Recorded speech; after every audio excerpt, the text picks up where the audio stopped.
OBD2 trouble code description technique plage de commande, performance des injecteurs à assistance pneumatique. Qu'est-ce que cela signifie?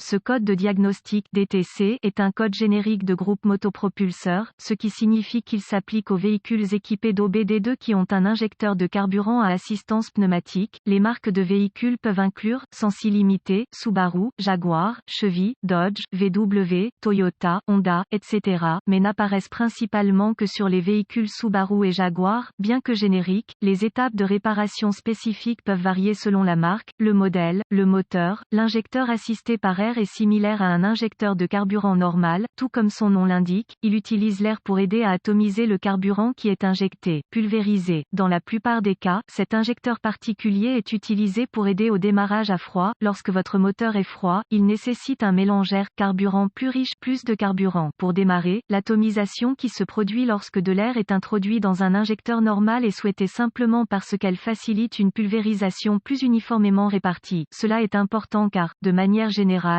ces systèmes n'utilisent qu'un seul injecteur monté sur le corps de papillon où l'admission et la pulvérisation de carburant atomisé est répartie entre les cylindres du nombre X. Le CM, module de commande du moteur, allume le témoin de vérification du moteur avec P0065 et les codes associés lorsqu'il surveille une condition en dehors d'une plage spécifique dans le circuit de l'injecteur assisté par air. D'une manière générale, il s'agit d'un problème électrique, mais parfois un dysfonctionnement interne au sein de l'injecteur lui-même peut provoquer cette condition. P0065. Le code de plage, performance de contrôle de l'injecteur assisté par air est défini lorsque le CM surveille une condition hors plage dans l'injecteur. Ce DTC de commande d'injecteur assisté par air est étroitement lié au P0066 et P0067. Quelle est la gravité de ce DTC?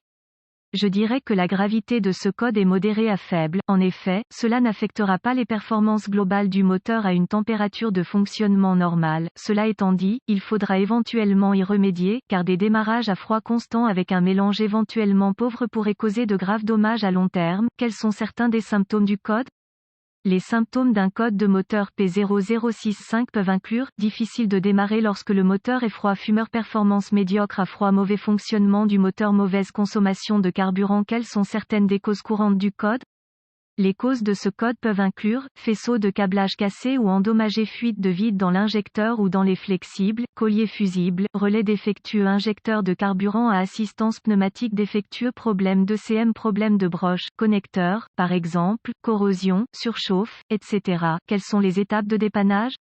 Assurez-vous de vérifier les bulletins de service technique (BST) pour votre véhicule. L'accès à un correctif connu peut vous faire économiser temps et argent lors du diagnostic. Outils. Chaque fois que vous travaillez avec des systèmes électriques, certains des outils de base qui sont une bonne idée d'avoir sont lecteur de code OBD, multimètre, jeu de douille de base, jeu de clé à cliquet et clé de base, jeu de tournevis de base, serviette de chiffon, d'atelier, nettoyeur de borne de batterie, manuel d'entretien, conseil de sécurité, laisser moteur froid, roue de craie, portée de l'épi, équipement de protection individuelle. Étape de base. Croisillon 1. Reportez-vous à votre manuel d'entretien pour l'emplacement de l'injecteur sur votre marque et votre modèle particulier. La plupart du temps, vous pouvez trouver l'injecteur monté sur le corps de papillon lui-même. Parfois, les conduites de vide, joints autour de la fuite de l'injecteur provoquant son fonctionnement en dehors de la plage souhaitée. Faites particulièrement attention ici car ce serait le meilleur des cas. La fixation des flexibles, joints sous vide est généralement peu coûteuse et facile à réparer. Moteur tournant. Écoutez tout sifflement anormal autour de ces tuyaux indiquant une fuite. Si vous savez comment utiliser une jauge à vide, vous voudrez surveiller le vide dans le système d'admission pendant que le moteur tourne. Enregistrez vos résultats et comparez-les à votre valeur spécifique souhaitée. Remarque. Remplacez tous les flexibles d'aspiration fissurés. Ce sont des problèmes qui attendent de se produire et si vous remplacez des tuyaux, vous devriez inspecter le reste pour vous éviter un futur mal de tête. Étape de base. N°2. Testez votre injecteur.